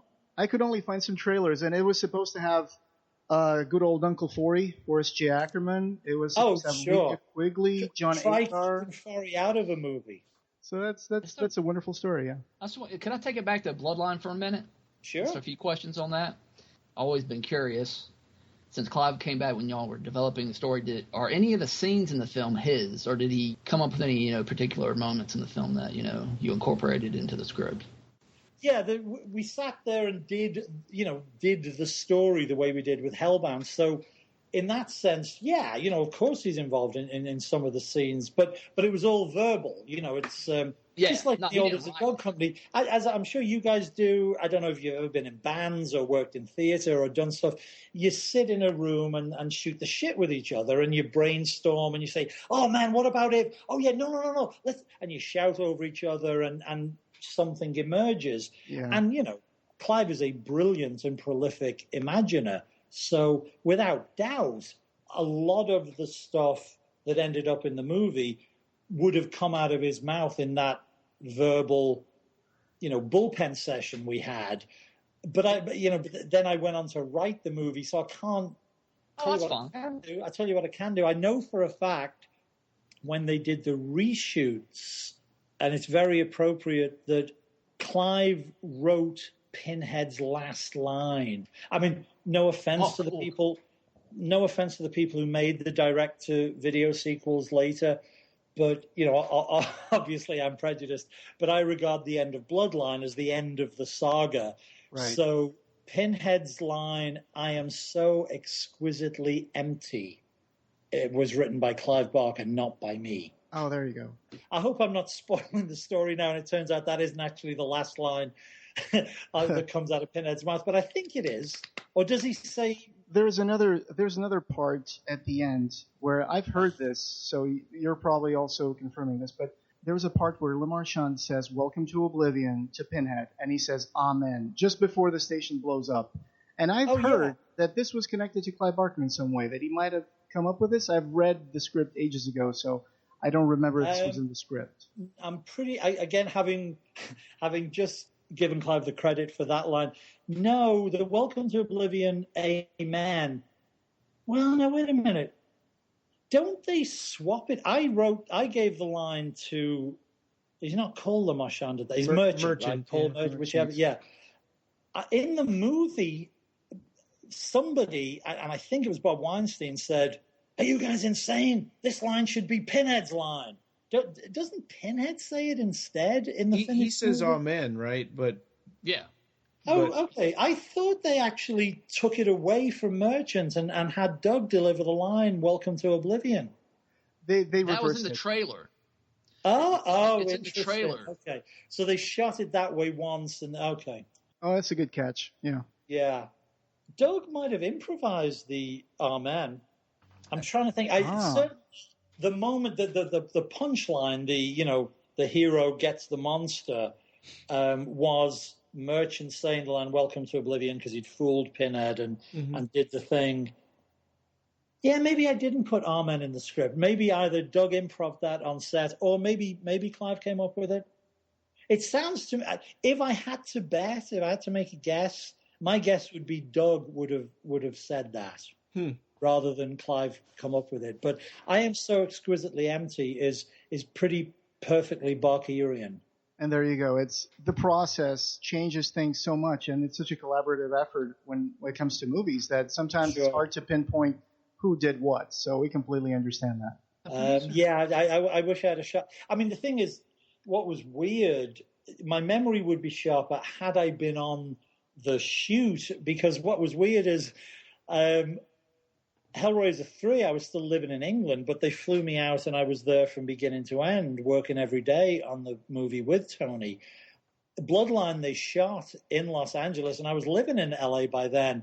But like most screenwriters, it wasn't that I wasn't welcome, and I certainly visited the set several times, but they didn't. God, I sound so crud. They didn't pay me to be there. Whereas Wishmaster did. Again, I was on the crew. I was there on set all the time through Wishmaster.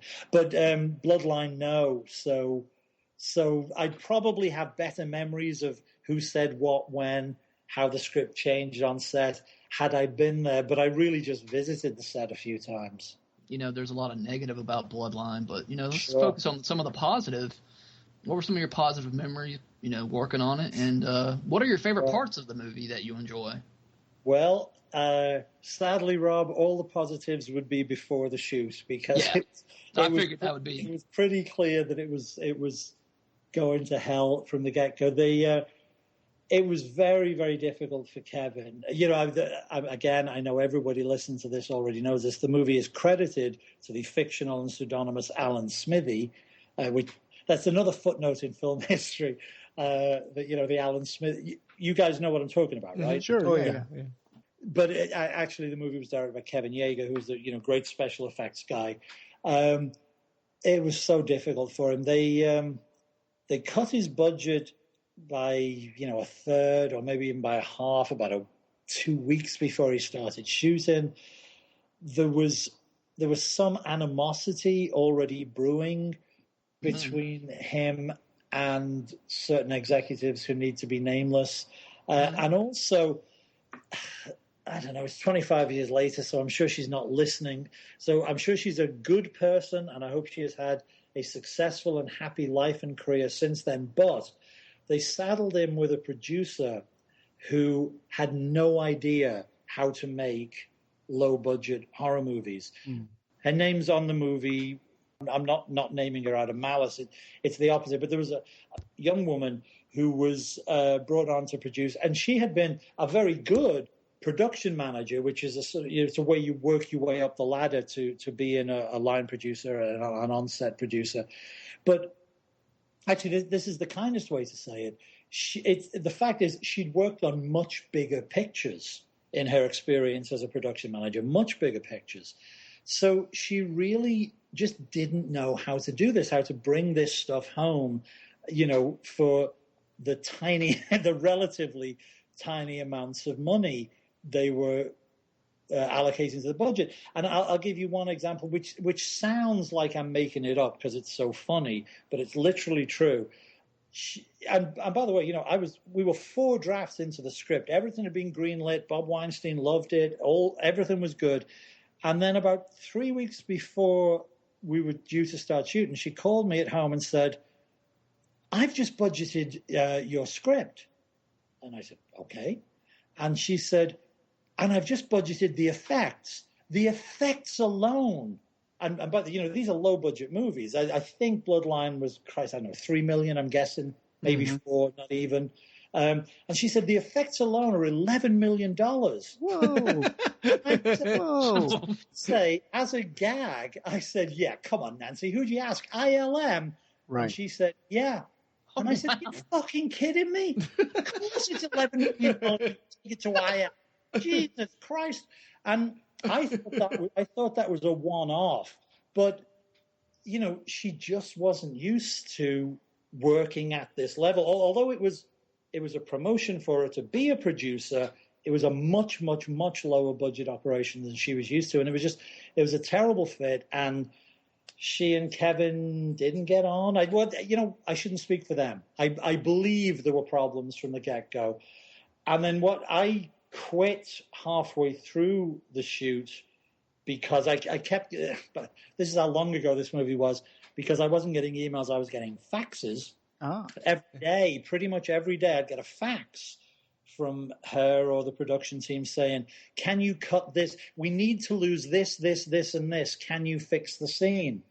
And so for a couple of weeks, I tried to be a team player, and it would be like, "Oh, Jesus, we got to lose that." And I'd try and stitch the wound together. This thing would have to come out for budgetary reasons, and I'd try and stitch the wound together. But then I can't remember. The whole shoot was probably only 4 weeks long, so I don't know. Somewhere in the middle of it, I got another fax asking, and I just, faxed back and said, well, quit, basically. But I had to score a point being an asshole. So I believe that this was the sum total of my letter of resignation. I said, "Nancy, though I can't stop this movie going up in flames, I can certainly refuse to strike the first match. Goodbye, Pete." Oh, there you go. All right.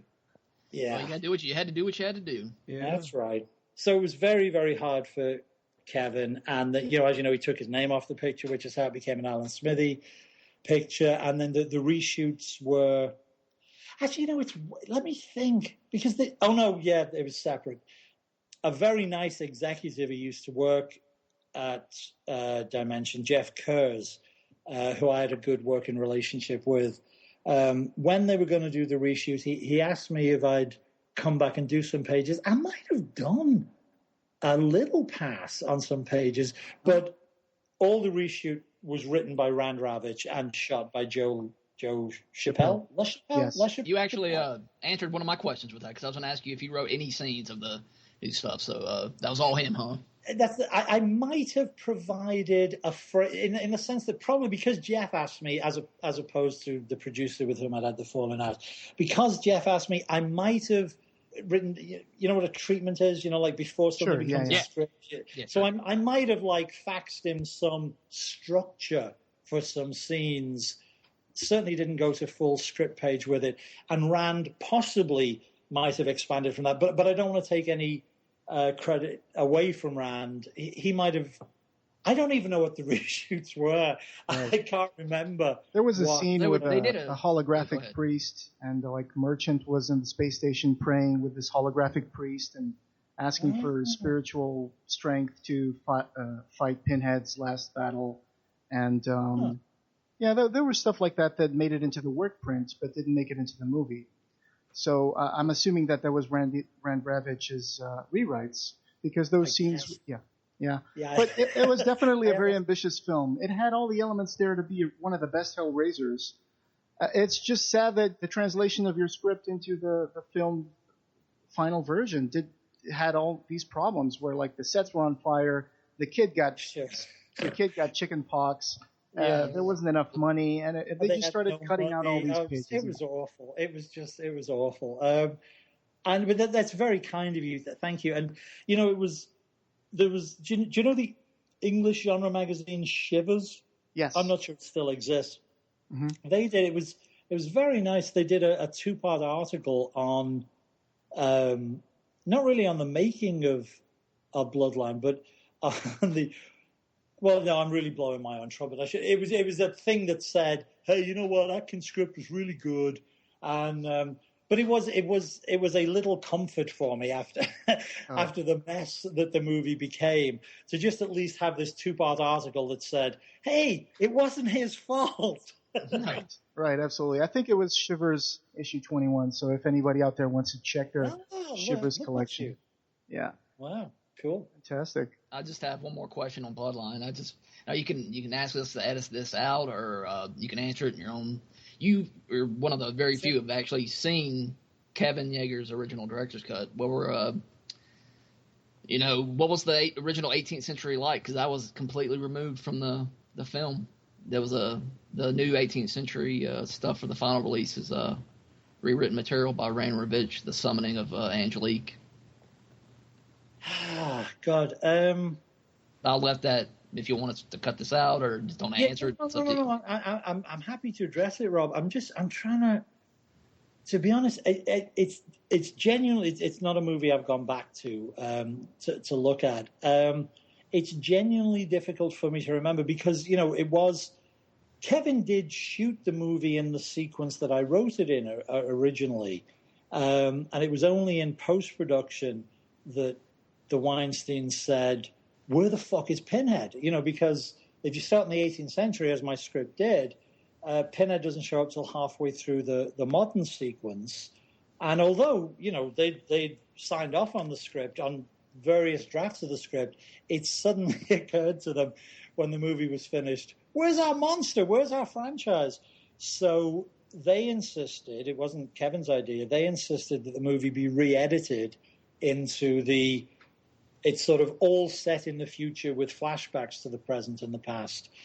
So to be honest, I can't remember how much, because I know there is some 18th century stuff in there, right? You do see Dalil and Jacob and the princess and the toy maker. So I'm really not avoiding answering the question. I just honestly, I know some of that must have been reshoots because I know... This is a funny story about writer's ego. When I saw the movie when it came out, I was again with my friend Dennis Etchison, who I've mentioned a couple of times.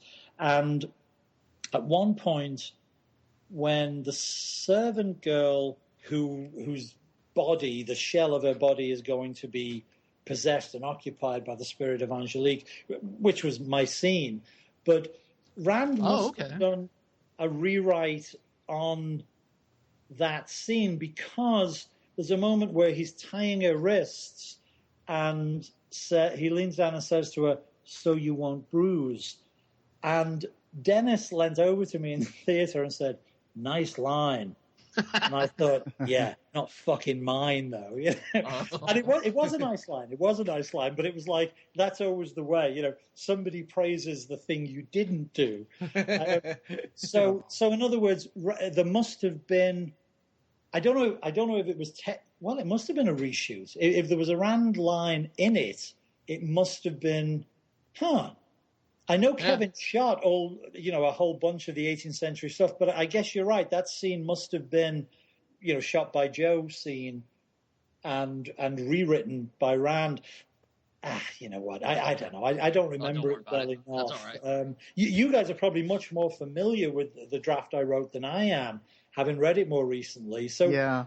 Now, the draft you're talking about, Jose, that you know, that has the scenes with the servant girl and Angelique coming through and commissioning the toy maker, right? That survived into the 5th draft, didn't it? I think so. Oh, okay, yeah. But clearly there must have been a rewrite and a reshoot, because as I say, there was the one line that my friend liked was not mine. So well done, Rand, he says through gritted teeth. I would just like to take this opportunity to say we're over 2 hours right now. Would it be okay if we in the future brought you back on the podcast and talk about your books? I'd be delighted to come back. I mean, thank you very much for the invitation. However you guys want to do it is fine with me. I would like to say though, for Big Thunder, you've got to come up with a novel based around Valentine Dyson. I like that character. Do a poll. I want to see those stories that are based on 3 Nights of Bondage, Bloodsong Broadway, and Where the Woman Slept. I want to see those turned into books. Well, those are awesome. Thanks, Rob. That's funny. I had a great. Just so you guys know, Rob's referring to one of the characters in the novel is. And this shows how long ago the book was written, because it was possible then that a 1930s pulp writer could still be alive, albeit 90 years old. But the book was written in 1997, so there was an old pulp writer in a coma in the hospital. I don't want to give the plot away, but and what Rob's referring to is I had great fun writing like fake encyclopedia entries. Oh, it was awesome. For his character, and I wrote it like a fake pulp story in the middle of it. And Rob, I'm with you, man. When I was doing that, it was like, boy, I wish it was the thing. I wish I could write these stories instead. I'd much rather write stories about cloaked Avengers fighting gangsters. But I think it'd be great as a comic book or a graphic novel. Well, that'd be great. Hey, if you want to go pitch The Blue Valentine, which is the name of the hero, to Marvel. Yeah, we're in business. Funnily enough, Rob, funny that you say that. Now, Valentine Dyson is the character, right? Who's the Pulp Fiction? Norbert Reed is the author. I'll send you the chapbook of the latest Rolling Dark show, and the story in there, my story in there is called The Return of Boy Justice, and it's not a sequel in any way, but there's a little crossover element with. I'll say no more. I'll leave it to be a surprise for you. Okay, perfect. Cool. I really have to say about Morningstar or The Vampires of Summer. This was the first novel of yours that I've read, and it was so amazing. I thought you really handled the vampire genre really, really well, and it just read like a movie. I was just having like a movie in my mind. It's so cinematic. I wish that this could be turned into a movie sometime soon. That would be wonderful. From your lips to God's ears, that would be great. Thank you for the compliment. Thank you very much. I'm glad you liked it. Yeah, I love that. What I loved about that book the most was, man, I still, even after reading it, I can't figure out who's a vampire in that story. Well, neither can I. So yeah.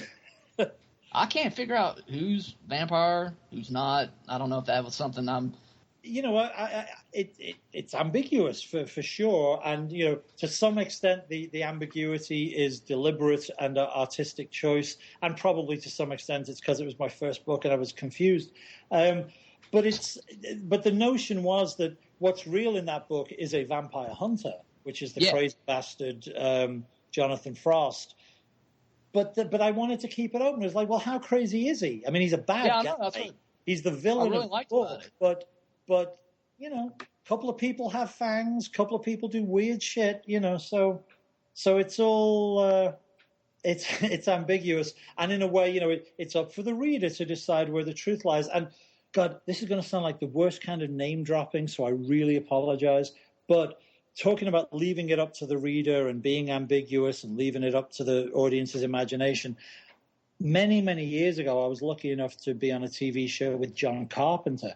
I mean, I shouldn't have been allowed in the same fucking parking lot. But there I was, sitting right next to John, and we're talking away, and John talks about I think I'd said something complimentary about The Thing, his remake of The Thing, and he talked about the ending of it, and he said, we had a test screening, and an audience member said at the end, during the focus group, well, what happens at the end? What are we meant to think? And she asked various questions like that, and then apparently John said, well, I kind of wanted to leave that for you guys to figure out for yourselves. And the girl said, oh, I hate that.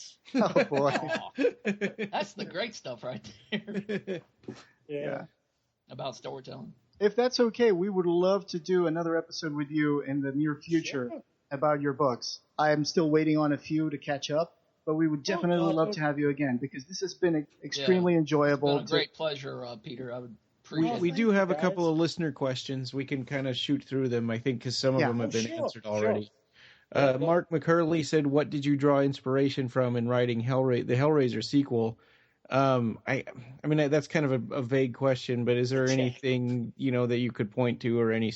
I mean, I guess when he says the sequel, I guess he's talking about Hellbound. It sounds like it, yeah. Yeah. Well, I mean, to be honest, it sounds schmoozy, but, I wanted to... I guess if I was inspired, it was to do justice to the first one. Because, the first one was written and directed by one of my oldest and dearest friends, and he'd been kind enough to recommend me to the producer as the writer for the sequel. The movie hadn't come out, by the way. I remember Paul Kane asked me, I think in a written interview, I can't remember, but he said, what was it like, what pressure did you feel writing the sequel to a really successful horror movie? And I said, well, fortunately, I wasn't writing the sequel to a really successful horror movie because it hadn't come out yet. Yeah. New World were confident enough, and frankly, the pound was so weak against the dollar that New World just like, what the hell? It's a good movie. Let's have a sequel. But as I said to Paul, however, I knew I was writing the sequel to a really good horror movie, and that was pressure enough. Thanks very much. So I would say that it was just in terms of, I know that's not technically artistic inspiration, but it was like I wanted to help further the movie stardom of our old friend Doug Bradley. Definitely did that. We could get into bigger conversations about our mutual influences and stuff, and what I wanted to help bring to the mythology. But a lot of that stuff is unconscious at the time. I see in retrospect, as people have been kind enough to say, that I broadened the mythology. It's all really there in Clive's Acorn, but Hellraiser is a domestic movie in a way that Hellbound isn't, because we go to hell. It's obviously a little more epic in feel, but a lot of that stuff really is unconscious at the time. Like, I didn't sit there and think, oh yes, I know what this mythos needs. It needs expansion and detail. I mean, that's not how your mind works when you're doing stuff. So apologies to, I'm sorry, what was it? Mark McCurley. Apologies to Mark. Like, I'm not avoiding the question. I just, you sort of think, I know, and again, this is a cliche and an old joke, but it's like when a producer says, I'll need the draft in 3 weeks, that's all the inspiration you need. It's like, oh shit, okay, I better get home. Maybe his next question, the next listener question, might be a little easier to answer. Okay. This question says, did Peter Atkins research the Quran and draw inspiration from any real historic events for Wishmaster? Which is kind of a weird question because the Quran is not historic. I was wondering, maybe he means the fact that King Solomon was supposed to have trapped a gene inside a diamond ring. Well, I think, the short answer to his question is no. I'm ashamed to say I did not read the Quran before writing Wishmaster.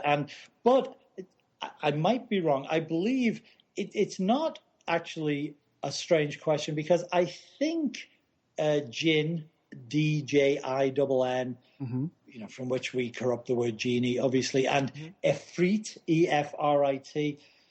I believe I'm right in saying they are spirits or elementals, not demons. I don't think they're referred to as demons, but spirits or elementals that are mentioned in the Quran. I believe that's true. I certainly don't want to offend any Islamic listeners, If that's not the case, that's just my ignorance. But I believe it is part of. Well, it predates Islam actually. So that's true. I think you're correct. Yeah. Yeah, I didn't study the Quran. What I went to in my head for inspiration, and it's funny, Rob, because you mentioned it earlier. It really was that, which probably is a kind of Western culture patronizing attitude to take to the East. Certainly not my intent to be that, but I went to that sort of Arabian Nights feel that we all have in our heads, the notion of, the Baghdad that isn't the historical Baghdad, but is the Baghdad of storytellers' dreams for the last 500 years. Yeah, cinematic 1001 Nights. Yeah, right, exactly. It was, if I went anywhere, it was the 1001 Nights, not the Quran. There we go. And also, I was very, I was colliding all Judeo-Christian myths. The opal is hidden in the skull of Ahura Mazda, who is actually a god from the Zoroastrian religion, which was a religion that Islam is sent. Well, it's still, again, don't want to offend anybody. It's still a real religion, still exists in the world, but as a major religion, it was somewhat displaced by Islam. I believe I'm right historically there. So we have Zoroastrianism, we have demons that I think are mentioned in the Quran, we have fairy tale kids books. I don't know. Just trying to tell a story. That's all. Absolutely. All right. Well, thank you so much for talking with us and for your patience with our little technical difficulties there at the beginning. Oh God, yeah. Don't worry about that. I assumed it was all my fault. So. I don't think so. Okay. So great. Thank you, guys. Hey, and Rob. So email. Oh, Rob, when you email me, remind me of your address, because my usual filing system, I wrote your address on a scrap of paper, which of course I knew would remain there on my desk for months. But of course. So, yeah. You lost it. I can't believe you lost it. Yes, I'll send it to you, and I appreciate you sending me that again. Sending me all that stuff, actually. And sure. Signing me it and sending me that button for Hellraiser 4. And I thought you'd like that, yeah. Yeah, that was a surprise. I did not expect that. Well, we'll be definitely inviting you again very soon, as soon as we get to read all the other books, and then we'll make another special episode with Pete Atkins. Well, that'll be great. Thank you guys. But please, don't regard it as homework. I mean, read them at your. There's nothing worse. No. There's nothing worse than thinking, "Oh shit, I got to read this now." So please, when it suddenly strikes you as something you'd like to read it then, because I know that's what I do. I've still got books by friends of mine that I've had for 3 years I haven't read yet. It's terrible. Thank you. No problem, man. Thank you, Peter. Okay. All right. Cheers, Rob. Bye-bye. Cheers, Ryan. Cheers, Jose. Take care. Thanks. Thank you. Okay. Bye. Bye. The Clive Barker Podcast, or BarkerCast, is an independent editorial fan site and podcast that is not affiliated with or under contract by Clive Barker or Seraphim Films. This podcast and site are a labor of love by the fans for the fans. News, features, and show notes for this episode can be found at www.clivebarkercast.com. Go to iTunes and please leave us a review. Reviews really help us get the word out about Clive Barker.